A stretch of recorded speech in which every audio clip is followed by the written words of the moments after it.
¿Qué tal, chicos? Les saluda el profesor Diego. El día de hoy en el curso de aritmética vamos a trabajar los números decimales. Acompáñenme, chicos. Ok. Profesor, esto lo encontramos en el libro de área, claro, en la 124 hasta la 126 tenemos para revisar el tema. ¿Qué son números decimales, chicos? Son números que tienen dos partes. Una parte entera, como puede ser en el ejemplo, que es el número 3, y una parte decimal, que es lo que sigue a la coma decimal, ¿cierto? Eso forma un número decimal. Un número, una parte entera, si es que hay, a veces no hay, y una parte decimal. Ok, separadas por la coma. Bueno, veamos la lectura. Es un poco interesante, ¿no? Como tú sabes, en un tablero de valor posicional conocemos las unidades, decenas, etcétera, ¿no? Centenas. Pero de ahí vamos a saber y recordar que detrás de la coma decimal existe los décimos, que es con D minúscula, centésimos con C minúscula, milésimos, 10 milésimos, ¿cierto? Son sus iniciales. Y pues bien, leamos estos cuatro casos que tenemos aquí. Ya he ido avanzando, ¿no? En la escritura, como te puedes dar cuenta. Fíjate, el A es el de abajo. Y dice acá 13, como está en la parte que está adelante de la coma, se dice 13 enteros. Pone la comita tal cual. Y luego se lee el número 2, pero en la ubicación donde termina. 2 décimos. Entonces, ¿qué falta poner? La hora décimos. Muy bien. El siguiente número es 4 enteros. Fíjate, ya está 4 enteros. Comita. Y luego hay un número 3 que termina en centésimos. Centésimos. Ok. Luego tenemos algo que te he puesto un asterisco. ¿Por qué? Porque fíjate en la C. No hay parte entera. ¿Cierto? Cuando no hay parte entera, no se leerá la parte entera. No se dice 0 enteros. No.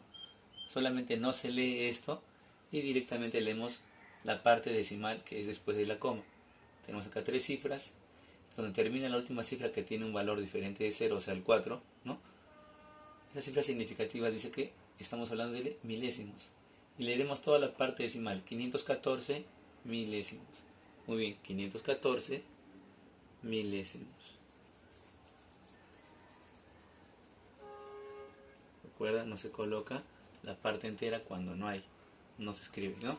Ni se lee tampoco. Y en la D, chicos, sí tenemos una parte entera, ¿no? Que es 8. Tenemos 8 enteros. Y en la parte decimal tenemos que acá hay un número 29 que termina en 10 milésimos. Entonces leeremos 29 10 milésimos. Recuerda que se lee donde termina la última cifra significativa. Eso quiere decir algo diferente de 0. Entonces, 8 enteros, 29, 10 milésimos. Es un nombre un poco largo, pero así se escribe, ¿no? Recuerda, de no haber parte entera, solo se escribe, ¿no? Y también solo se lee la parte decimal, que es lo que está después de la coma. Muy bien, comparación de números decimales, chicos.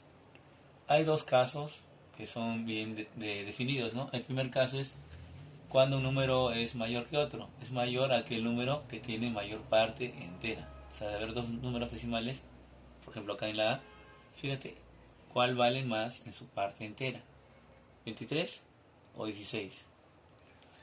Ah, claro, el 23 es mayor. Entonces ya no tenemos que analizar la parte decimal, sencillamente la parte entera. Aquí 437 o 438. Aunque hay un empate en la parte decimal, eso no interesa, sino la parte entera ya define quién es mayor. 438, ¿cierto? Muy bien. Y también tenemos el caso, ¿no?, en que la parte entera es igual. ¿Y qué se hace cuando la parte entera es igual? Se comparará la parte decimal, ¿no? Y será mayor la que tenga la mayor representación decimal. ¿Cómo es esto, profesor? Fíjate, ejemplo A. 3 3 es la parte entera, entonces no se sabe quién gana. Pero en la parte decimal es, aunque a veces es confuso, tienes que tener cuidado con la lectura. Acá tenemos dos décimos, acá tenemos un décimo. La primera cifra, ¿no?, en el orden que sigue de la coma, ¿no?, si la primera cifra es diferente, en este caso el 2 con el 1, vemos que ya terminó nuestra comparación. ¿Por qué? Porque el 2 es mayor que el 1. Ay, profe, no me queda claro, pero si acá es 146 y acá es 25. No confundamos la parte decimal con lo que se ve. Si quieres tener una mayor claridad, puedes hacer esto, ¿no? Ya, profesor, acá hay 3 decimales y acá hay 2. Si gustas, puedes completar un 0 para que sean ambos 3 decimales. Y dirías, ¿no?, 146 o 250. Claro. Pero la regla es sencillamente mirar la parte, en este caso de los décimos, y decir, el 2 le ganó al 1 y ya no se sigue comparando. No es necesario hacer esta parte, pero por si acaso lo puedes hacer. En este otro caso, fíjate, 42 enteros, empate. 0 décimos, 0 décimos. 0 centésimos, 3 centésimos. Ajá, acá está la diferencia, fíjate. 0 centésimos allá y acá 3 centésimos. ¿Quién es mayor? Pues bien, él es mayor. Si no estás convencido, entonces puedes hacer lo siguiente. Agregas un 0 más para que acá, como hay 3 partes decimales, 3 cifras decimales, aquí también puedes hacer una cifra más, ¿no? Si deseas. Y decir, ¿quién ganaría? ¿El 3 o el 30? Claro, el 30 ganaría, ¿no? Bueno chicos, entonces los ceros después de la última cifra significativa de la parte decimal no aumentan el valor del número. En general, cualquier cifra que sea cero después de una coma no aumentan el valor. En esta caso, veamos este ejemplito, ¿no? El que te acabo de mencionar. El valor se mantiene si yo lo aumento. Por ejemplo, si acá tengo 4,26 y 4,26, el valor de 4,26 no va a cambiar si es que yo lo aumento un 0 detrás de la última cifra significativa. ¿A qué me refiero con cifra significativa? Algo que no es 0. Por ejemplo, en la parte decimal tenemos el 6, ¿cierto? Ya, después de este 6, que es la última cifra significativa, aumento 0, el valor de este número no cambia, se mantiene, sigue siendo el mismo. Chicos, si aumenta otro 0, también se mantiene, ¿no? Lo mismo en este otro ejemplo, miren, son igualitos, pero si aumentas un cerito, no va a cambiar el valor, sigue siendo el mismo si lo aumento un 0 o más ceros. En general, no te he puesto otro ejemplo, 4,5 tú ves en todos casos, pero ¿qué pasa si lo aumentas un 0? Es lo mismo. Por le aumento 2 ceros, es lo mismo. Le aumento 3 ceros, etcétera, ¿no? No importa cuántos ceros aumentes, el valor no va a cambiar, chicos. Es como un adorno los ceros que están después de la cifra significativa, que era el 5. Bueno, ahora tenemos una equivalencia entre fracciones decimales y números decimales. Hay una relación, ¿no? Y viceversa de estos dos. ¿Cómo se convierte una fracción decimal a número decimal? Como ya sabemos, todo número tiene una coma que no se ve. Y cuando se divide, la coma se va para allá. En este caso se va a ir 2 lugares. ¿Cómo es eso, profesor? 2 lugares. O sea, la coma estaba aquí y vamos a ser 2 lugares. Uno aquí y otro más, ¿cierto? ¿Ok? Como la coma se va a trasladar 2 lugares, chicos, la tengo que poner aquí adelante. Por los 2 ceros que hay abajo, la coma se desplaza 2 lugares. Y al caer adelante se agrega un 0, pero este 0 no es de la cuenta de los ceros de abajo. Aparte, porque todo número que se escribe con coma tiene que tener adelante, aunque sea un cerito, si es que no hay nada adelante. Chicos, muy bien. Caso B. Profesor, acá hay 4 ceros y el número de arriba tiene 3 cifras. Entonces, similarmente, escribimos al 635, ¿no? Y corremos 4 espacios. La coma está al final, fueron 4 espacios, ¿sí? 1, 2, 3. Como falta 1, agregas un cerito, llevan 4, ¿cierto? Y recibo la coma. Y luego delante de la coma siempre tiene que ir un 0. Ya está. Caso C. 36 sobre 10. Como hay un solo 0, entonces ocurrirá esto. La coma que está al final corre solamente un lugar y caería aquí, ¿cierto? Profesor, ¿y qué ocurre si el número ya tiene coma? Este es un caso medio particular. Si el número ya tiene coma, igual moverás la coma, la cantidad de espacios que diga, la cantidad de ceros que tenga como, ¿no? Como división abajo. Entonces tú dices, ya, profesor, el 428 que se convirtió, ¿no? Sin coma, ¿cómo sería si corre su coma a 2 lugares? Estaba aquí, corre un lugar, 2 lugares, ¿cierto? Sería esto. Muy bien, chicos. Ahora vemos, ya hemos visto que la coma se mueve hacia la izquierda. Ahora vemos qué ocurre cuando ya tenemos los números decimales y los queremos convertir a fracciones. Entonces la operación inversa, ¿cierto? Copiamos el número, esto es más sencillo. Copiamos el número sin coma.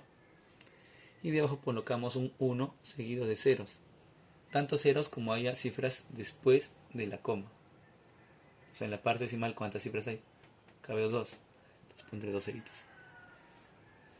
Nuevamente aquí en el caso F, ponemos el número 32, ¿no? Sin comas. Y debajo ponemos un 1 con tantos ceros como cifras hay en la parte decimal. Parte decimal es lo que está después de la coma. 1, 2, 3. 3 ceros. Profesor, ¿y este número medio extraño? También copiamos el número sin coma. Y ponemos debajo un 1 con tantos ceros como parte decimal cifras en la parte decimal allá, ¿cierto? Acá hay 3. Pero profesor, tú puedes quitar este último 0 de acá.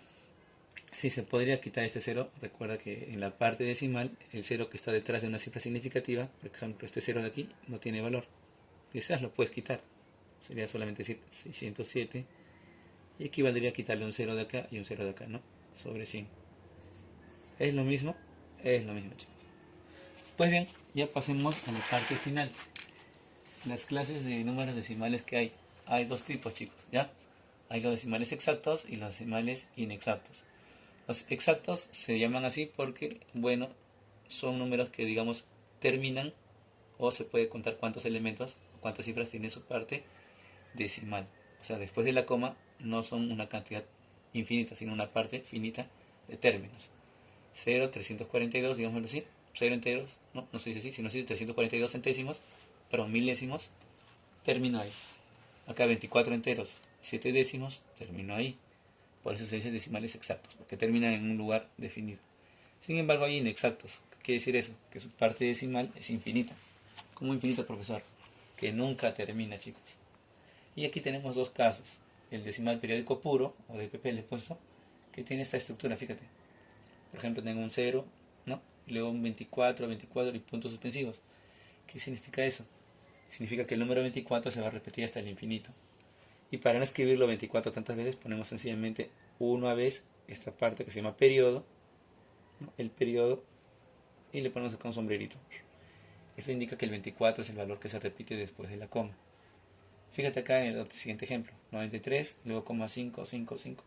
Puntos suspensivos, no voy a poner 555, sino voy a poner una sola vez el valor que veo que se repita, que es el 5. Y con su sombrerito. Eso significa que el 5 se repite después de la coma. O sea, todo lo que está después de la coma va a ser puro 5 y aquí todo lo que está después de la coma va a ser puro 24. Chicos, sin embargo también tenemos el decimal periódico mixto.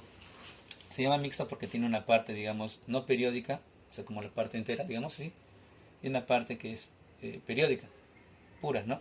Entonces, ¿cómo es esto, profesor? Fíjate, tenemos 0,34, luego 26, 26 y parece que sigue el 26, ¿cierto? Hay una parte que no se repite, que es una parte no periódica, cuando no se repite es no periódica, y una parte que sí se repite, que es el 26, que es una parte periódica. Ok, ¿cómo se hace entonces? En resumen, la parte no periódica la copiamos tal cual, y la parte periódica le aumentamos un sombrerito, ¿cierto? Ese es un decimal periódico mixto. Y tenemos otro ejemplo acá, nos falta poner la comita. Fíjate, en este número, que es un poquito grande, 95 enteros, 72 que no cambia, y luego hay un 4 que se repite, ¿cierto? Ok, ¿cómo hacemos esto, profesor? Copiamos el número, pero la parte que se repite, que es el 4, solamente al 4 le ponemos un sombrerito. En la parte decimal hay una parte que no se repite y una parte que sí se repite. Como hay dos cosas en la parte decimal, se llama periódico mixto. Muy bien, chicos, es cosa que seguimos repasando. Nos estamos viendo pronto. Chao, chao, cuídense.